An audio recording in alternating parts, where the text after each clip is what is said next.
Polythene में पानी भरा हुआ है, ये समझ नहीं आया लॉजिक क्या है ये। देखिए, हमारे भारत में बहुत सी चीज़ें ऐसी हैं जो वैज्ञानिक दृष्टिकोण से बनाई गई है जी। आप अगर देखेंगे तो मैं कहूँगा कि भाई हर एक चीज़ शादी करते हैं तो उसके पीछे लॉजिक रहता है। हाँ। आपका अगर हाथ में महिलाओं के आपने देखा होगा कि बाजू बंद होता है तो उसका एक लॉजिक होता है, पाँव में कुछ पहनते हैं उसका लॉजिक होता है, इसी तरह इसके हर चीज़ के लॉजिक है। ये हम लोग बस ये भूल गए हैं कि हमारे इतिहास ने बहुत कुछ चीज़ें हमें दी हैं, तो उसी में से हमने भी एक खोज के निकाली है।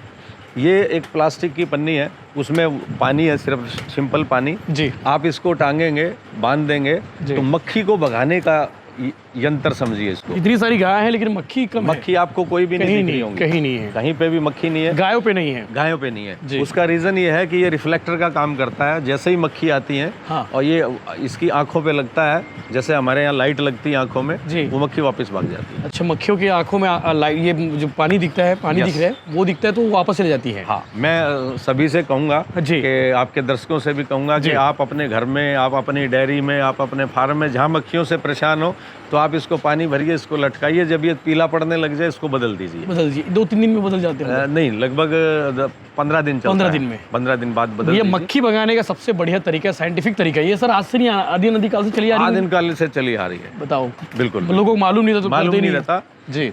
इसलिए जिनके पास ज्यादा गाय है, जो मक्खी से परेशान है, वो इस तकनीक का यूज कर सकते हैं। डेयरी है, अपने घर में भी बहुत बार मक्खियाँ आती हैं गर्मी में, तो आप इस तकनीक का इस्तेमाल कर सकते हैं। बिल्कुल सर। बाकी सर दिन भर में क्या मतलब क्या इनका डोज क्या है, चारा क्या है? इनका चारा लगभग 30 केजी के करीब, एक गाय 25 से 30 केजी एक गाय चारा लेती है जी।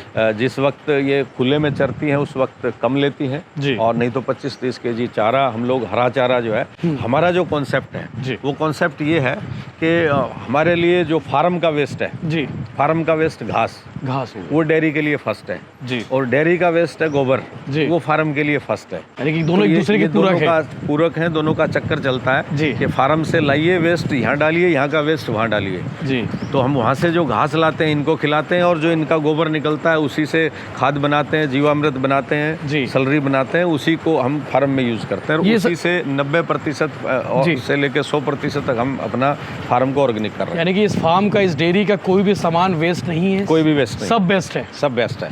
ये गौमूत्र देख पा रहे, गौमूत्र की भी सर एक आप अगर ये इसको देखेंगे जी, तो ये जैसे थोड़ा सा ढाल पे बना हुआ है, ये इनके नीचे गद्दे लगे हुए हैं ताकि इनको पाँव में बैठने में दिक्कत ना हो जी। तो ये जो गोबर रहता है दिन भर, रात में जब ये गोबर करती हैं जी, तो इसको सुबह अब वॉश करेंगे जी, तो ये नेचुरल भी रात उठाते नहीं है सर? नहीं, उठाते नहीं है, वॉश करेंगे जी। और नेचुरल रात में भी जो है, जो इन्होंने गौमूत्र किया या फिर गोबर किया तो ढाल इस नाली में आएगा जी, इस नाली के द्वारा होते हुए सुबह साफ करेंगे। उधर 5 टैंक बने हुए हैं जी, हाँ 10 बाई ऑर्गेनिक दवाई फार्मिंग के जी, वो टैंक बने हुए हैं, उन टैंकों में चला जाएगा। अच्छा, ये नाली के थ्रू, यहाँ से नाली के थ्रू उन टैंकों में जाने के बाद में, उन टैंकों में जब पहला टैंक भर जाएगा तो उसमें फिर गोबर, गुड़, बेसन और लस्सी, ऐसे कुछ 5-6 पदार्थ डाले जाते हैं हाँ, जिससे कि ये जल्दी सड़ जाए। बिल्कुल।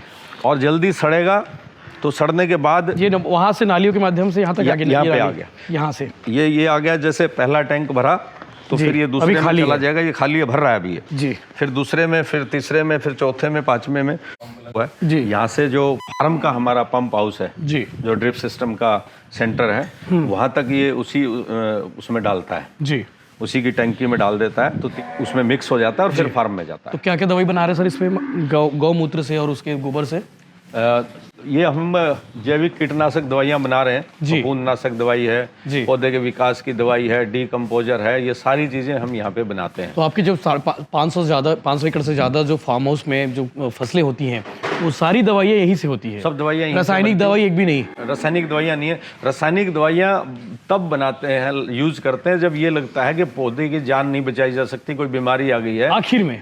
लेकिन पहली प्रायोरिटी यही है, पहली प्रायोरिटी यही है, और इसी को हम यूज करते हैं। बाकी भी सर, और इसको यूज करते हैं, ये जीवामृत बनाते हैं जी। और जहाँ तक मुझे मालूम है कि इस डेयरी को देखने के लिए संसद की एक टीम भी आई थी। हाँ बिल्कुल, दिल्ली से केंद्र सरकार की एक टीम आई थी, जो लेखा समिति है, लेखा समिति है, उसके 10 सदस्य थे, 10 सांसद सारे, 10 सांसद थे। डॉक्टर सत्यपाल जी वो हमारे समधी भी हैं, हमारे जो पार्टनर हैं वजीर लोहान जी, उनके वो भी आए थे। डॉक्टर अधीर रंजन चौधरी जी, जगदम्बिका पाल जी भी आए थे। हाँ, जगदम्बा पाल जी, 10 सांसद आए थे जी। तो उन्होंने देखा था और उन्होंने फार्म और डेयरी और सबको देख करके ये कहा था कि आप क्यों ना यहाँ पे एग्रीकल्चर यूनिवर्सिटी बनाते, यानी आपकी यहाँ पे ये अध्ययनशाला है, अध्ययनशाला की एक चीज को आदमी पढ़ सकता है